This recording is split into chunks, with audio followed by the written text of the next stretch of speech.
Yesus ada di tengah-tengah kita, lebih utama dari segala sesuatu. Bertekun di dalam Tuhan. Awasilah dirimu sendiri dan awasilah ajaranmu. Bertekunlah dalam semuanya itu, karena dengan berbuat demikian, engkau akan menyelamatkan dirimu dan semua orang yang mendengar engkau. 1 Timotius 4 ayat 16. Sahabat Iktus, Tuhan menginginkan kita senantiasa bertekun dalam segala sesuatu yang bernilai kekal. Karena hanya orang yang bertekun dalam Tuhan dapat bertahan di tengah situasi dunia yang semakin jahat ini. Apalagi bila seorang telah memberi diri untuk melayani Tuhan, maka ketekunan di dalam Tuhan menjadi sumber kekuatan. Ketika ia harus berhadapan dengan kekerasan hati manusia, tantangan kuasa gelap, ataupun tantangan dari luar, yakni adanya pengajaran sesat. Paulus secara khusus memberikan nasihat kepada Timotius berkaitan dengan kepercayaan yang diberikan untuk melanjutkan pembinaan kepada jemaat di Efesus. 1 Timotius 1 ayat 3.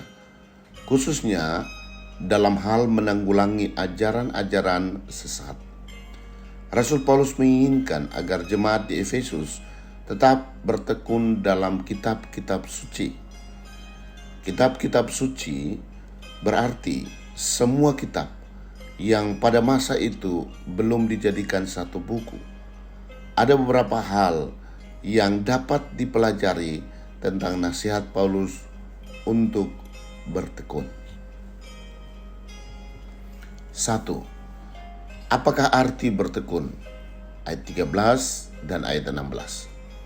Ada dua unsur yang tidak boleh dilupakan dalam hal bertekun. Sungguh-sungguh dan terus-menerus. Kata bertekun dalam ayat tersebut digunakan istilah proseko, bahasa Yunani. Kata ini lebih dapat diterjemahkan sebagai memberi perhatian atau mengutamakan. Dengan kata lain, Paulus mengatakan kepada Timotius bahwa sebagai seorang pelayan, ada hal yang harus diutamakan atau diberi perhatian khusus dengan sungguh-sungguh dan terus-menerus. 2. Dalam hal apa harus bertekun? Ayat 13 dan ayat 15. Pertama, bertekun dalam membaca firman Tuhan, membangun, mengajar, dan melakukannya. Karena firman Allah adalah perkataan Allah yang bermanfaat untuk mengajar, menyatakan kesalahan, memperbaiki kelakuan, dan untuk mendidik orang dalam kebenaran. 2 Timotius 3 ayat 16. Kedua, bertekun dalam mempergunakan karunia yang ada. Karunia menunjuk pada kuasa Roh Kudus yang diperlukan untuk melakukan tugas pelayanan. Ulangan 34 ayat 9.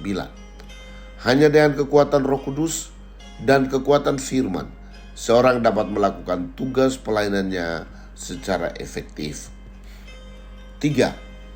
Berkat bila bertekun dalam firman. Ayat 16. Sebagai seorang pelayan yang masih muda, Timotius tidak dipandang rendah karena ia dapat menjadi teladan bagi orang percaya dalam perkataan, tingkah laku, kasih, kesetiaan, dan kesucian.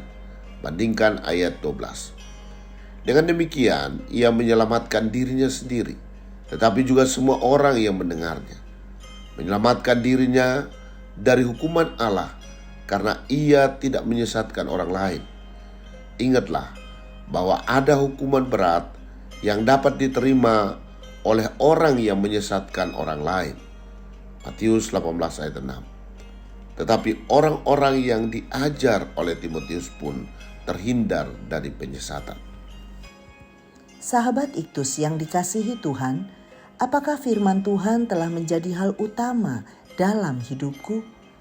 Sejauh mana aku bertekun dalam firman Tuhan dan dalam menggunakan karunia Roh Kudus dalam kehidupanku? Berkat apa yang kuperoleh jika aku bertekun dalam kedua hal itu? Tuhan Yesus, Aku menginginkan kehidupan yang haus dan rindu akan firman-Mu, lebih dari kerinduanku terhadap sesuatu yang lain. Karena hanya firman-Mu yang memampukanku melakukan pelayanan yang penuh kuasa.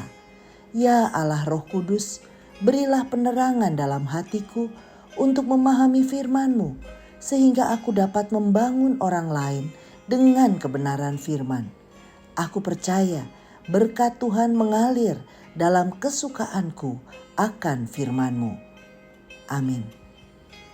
Alkitab bukan buku biasa, tetapi Alkitab adalah firman Allah yang memiliki kuasa luar biasa.